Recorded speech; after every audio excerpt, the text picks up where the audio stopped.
Dangote, the hidden story behind Africa's richest man. He is worth over $13 billion.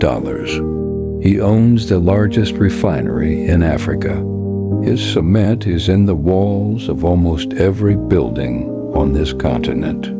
His name is spoken with reverence from Lagos to London. In Nigeria, Aliko Dangote is not just a businessman. He is a symbol, an icon, the living proof that an African can stand at the top of the world.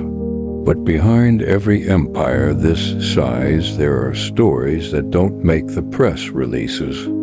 Deals that were never fully explained, battles that were fought in the shadows, and questions that the most powerful man in Africa has never fully answered.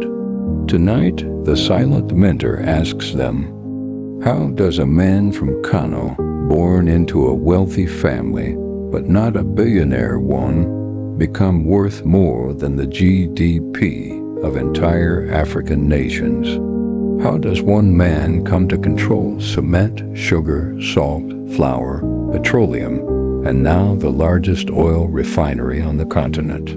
How does a business empire grow so large, so fast, in a country where most people cannot afford 3 meals a day? And what exactly has Dangote had to do? Who has he had to know? What has he had to give to get to where he stands today? These are not accusations. These are questions that every Nigerian deserves honest answers to. Aliko Dangote was born in 1957 into the Dangote family, one of the wealthiest trading families in northern Nigeria.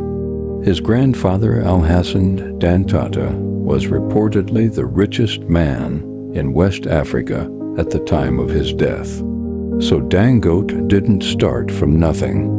But the distance between wealthy family background and $13 billion global empire is still enormous. And critics have long argued that the bridge between those 2 points was built significantly with government favor. Dangote's businesses have benefited from extraordinary government protection over the decades. His cement company operated under import tariffs so high that foreign competitors could barely enter the Nigerian market. His sugar and flour businesses received similar protection. Critics called it monopoly creation. Dangote called it supporting local industry. The Nigerian government, across multiple administrations and multiple presidents, consistently sided with Dangote. In 2015, the Economist Intelligence Unit published a report that described Nigeria as one of Africa's worst countries for crony capitalism, a system where business success depends more on political connections than on merit or innovation. Dangote was cited as an example of a businessman whose success was intertwined with government favor. Dangote and his representatives strongly disputed the characterization. But the pattern of government protection across 5 different presidential administrations is documented public record. In 2023, Dangote opened his much-anticipated petroleum refinery, the largest single-train refinery in the world, with the capacity to refine 650,000 barrels of crude oil per day. It was supposed to be Nigeria's salvation, the answer to the country's decades-long fuel crisis. The moment Africa's richest nation finally stopped exporting crude and importing refined fuel at crippling cost. But almost immediately, war broke out, not with guns, with permits, regulations, and allegations that revealed just how much power Dangote had accumulated and just how many powerful enemies that power had created. The Nigerian Midstream and Downstream Petroleum Regulatory Authority, the government body responsible for regulating fuel, began issuing import licenses for petroleum products even as Dangote's refinery was producing domestically. Dangote exploded publicly, accusing the regulator's chief executive of economic sabotage and corruption. He alleged the official had paid $5 million in school fees for his children's education in Switzerland on a government salary. He petitioned the Anti-Corruption Commission. The official eventually resigned, but critics asked a different question. Was Dangote fighting corruption? Or was Africa's richest man, who had benefited enormously from government protection his entire career, now using that same political influence to eliminate competition and secure a monopoly over Nigeria's entire fuel supply? The battle exposed something uncomfortable. When you are powerful enough, the line between fighting corruption and creating it can become very thin indeed. In September 2024, a story broke that received far less attention than it deserved. The Dangote refinery, Nigeria's great industrial pride, had terminated the employment of approximately 800 Nigerian workers.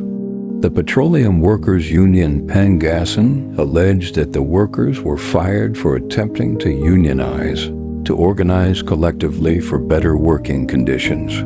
Even more controversially, the union alleged that over 2,000 foreign nationals had been brought in to replace the fired Nigerian workers at a refinery built on Nigerian soil, funded in part by Nigerian government support, processing Nigerian oil, and employing foreigners over Nigerians. The petroleum workers went on nationwide strike. The government intervened. Eventually, a resolution was reached. The fired workers were redeployed to other Dangote Group companies. But the episode raised a question that went unanswered. If Nigeria's most celebrated industrialist, the man held up as proof that Africans can build world-class industry, fires Nigerian workers for trying to form a union and replaces them with foreigners, what exactly is the Nigerian dream being built for? Here is the twist that completes this picture. The Dangote refinery, despite being the largest in Africa, has not solved Nigeria's fuel crisis. Petrol prices in Nigeria remain among the highest relative to income in the world. Ordinary Nigerians who were promised that Dangote's refinery would bring cheap fuel are still struggling at the pump. And here is what makes that twist genuinely painful. The Nigerian government sold its shares in the refinery back to Dangote for $2.96 billion. Shares that belonged to the Nigerian people, sold to the man who built the refinery, who now owns it outright, who now controls the pricing, who now decides who gets fuel and at what cost. Nigeria, the sixth largest oil producer in the world, sold its stake in its own refinery to a private billionaire.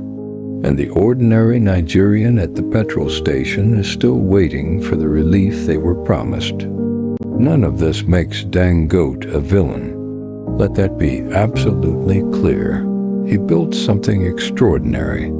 He created jobs when Nigeria's government created none. He invested in Nigeria when foreign companies were running away. He proved that African industry could compete globally. That is real. That is significant. That deserves acknowledgement. But here is the emotion that sits underneath all of this. In a country where 133 million people live in multidimensional poverty, according to Nigeria's own National Bureau of Statistics, one man has accumulated $13 billion. In a country where the average person earns less than $2 a day, one man's refinery deal alone was worth nearly $3 billion. The question Nigeria has never been brave enough to ask out loud is this: in a country this broken, this unequal, this deeply unfair. Is it possible to accumulate this much wealth without the system that created the poverty being part of the same system that created the billionaire? That is not an accusation. That is an economic reality that applies everywhere in the world. Not just Nigeria, but it applies here very loudly. Every single day.